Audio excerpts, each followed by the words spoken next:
common languages, common ways of looking at the world, accordingly, across organizational boundaries between different labs, different universities, etc., across disciplines. Increasingly, a lot of work is actually happening is interdisciplinary, not across borders, and also there's the issue of languages, etc. out there. And then, obviously, in a fast-moving world, is the issue of reducing the signal-to-noise ratio in scholarly communication. Can I actually keep up on everything that's coming out? Can I read every single journal or thing? You know, I can't open my email. Increasingly, you go to conferences and you'll see half of the people. There are people typing now their emails, some of them, and that would be that's the reality that we actually live in a connected kind of world. There is a limit of that. Perhaps we will be the weakest link in the whole thing.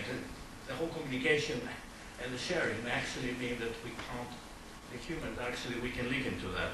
And then, basically, so it's the issue of the speed and volume of information and enabling the effective innovation and change, really, because reproducing knowledge and using the knowledge is something very important, but sometimes it's where exactly new knowledge is produced and how it's disseminated, how do we know its validity. And I think these are all issues and challenges we actually do. This is a diagram that I'm not supposed to actually, you're not supposed to actually read necessarily, but I kind of created a two-dimensional graph for you as a more of an intellectual kind of thing. And actually saying how do, for each one of those, how academics talk to, how do they communicate with other academics. We need an audit really to find out how everybody, every of these 7 by 7 stakeholders, in fact there probably more, when you look at the industry, for example, you look at publishing industry, would actually be a specific kind of thing rather than general industry. How they're communicating. Industry now produces a lot of white papers, for example, that they're actually kind of giving out there. How academics are communicating with students. The way we actually, with e-learning and stuff like that, has changed even the way that we actually communicate with our students, with each other. There are communities. I belong to a very small case-based reasoning community. We've got a LinkedIn group that we communicate with. There's no Facebook yet, but there's there's the Yahoo groups really. There are virtual communities that are actually working. Perhaps we should be looking at the issues, how people are doing, looking at a good practice, and then try to actually say that will inform to us what it is. I'm kind of thinking really that perhaps we have to look at all the communications, where they are, and try to actually start this discussion about how the web affects them or not. It may be that we're still doing what we were actually doing before. But, and that's kind of more or less the thesis that actually came really into it. It's more lots of questions rather than lots of answers.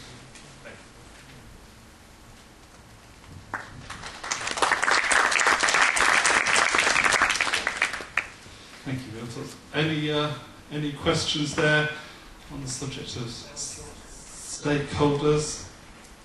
No? Nothing from Montreal? No? Okay, thanks very much, Milton. Thank you. Right, Harry. So Harry Halpin is from the University of Edinburgh. Have you actually had your Viva yet? It's in progress. No. May, I think. No. So, Harry is deeply implicated in linked data, the W3C, and so I'm going to talk about this stuff in 1 second. Sorry, my computer sometimes doesn't work. What is it booting? We don't get an image, do we? Okay, so wait a second. So one nice thing I can do is any of these computers online? the Sony is. So I can just plug it into the Sony Zone Web. Yes. Okay. That's fine.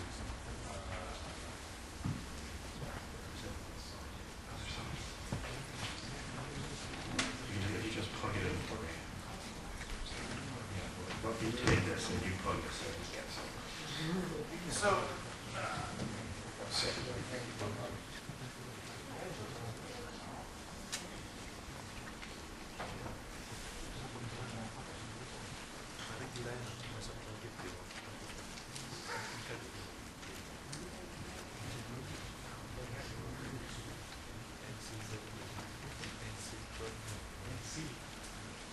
Internet Explorer data one?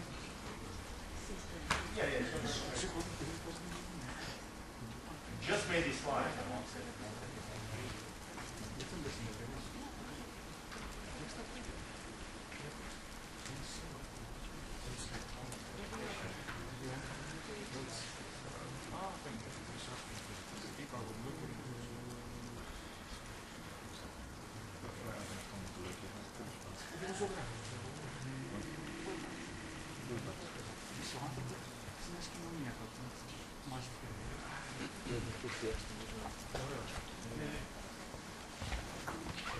I'm really slow. Why does it talk? It's slow.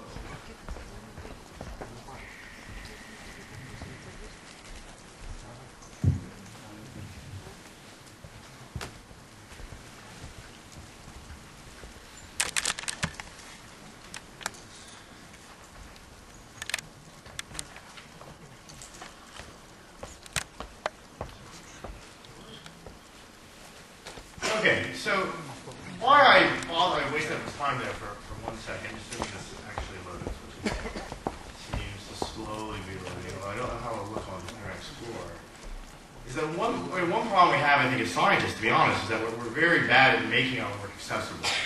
So my slides, assuming they eventually one day work on Internet Explorer, which does not implement web standards correctly, so they may have problems, is that we don't even make very simple things like our presentations very accessible. So, you know, we make our presentations in PowerPoint, we can't share them, we can't link to particular slides. This is a bit of a pain. So these slides are with HTML. It was actually quicker to send them to the web rather than reboot my computer, which takes forever. So what we're interested in is so we need this open access. It'd be nice if we had it. It has lots of interesting social impacts. Lots of good social reasons to Carl put forward why it might be hard to get, but what we kind of also would help is if we had some of the technical aspects worked out. How would a vast distributed open bibliographic system work? And I think the closest analogy we have is to these social networking sites. So usually when you publish your paper, it gets sort of stuck in one particular journal, and even if they allow open access, it's hard to cite the other journal properly. It's hard to link to their data. It's hard to it's hard to just citations. Anyone who's written anything via EndNotes or BibTeX and whatnot knows that citations and finding citation information, keeping that information straight, is non-trivial. But it's things like that don't require artificial intelligence. They should be trivial. What they lack is exactly what the web has, which is some baseline common standards. So just as the HTML URI helps standardize, did the minimal possible standardization will help the web take off, maybe this might also be part of the problem of the open access movement. We need a sort of baseline, minimal standardization of bibliographic sort of data to help the open access movement take off. And what's sort of nice is once you give developers, and this is what all these hackers who are working on Facebook applications and MySpace applications and open social applications, what they're doing, which is quite nice, is they say, well, you know, if we get one API or some sort of very common, massively deployed way to talk about the data, you know, using JSON, XML, RDF, choose your technology of choice, it becomes a lot easier to develop really neat applications, own lots of the sort of huge data sets that Hugh was talking about earlier. And so there are some options out there. Some of the types of data that are out there have already there's some common languages to talk about them. So, you know, bibliographies are about authors often, and the authors are people. So there's already standardized vocabularies, friend of a friend, for example, or semi-standardized, let's say, that have, you know,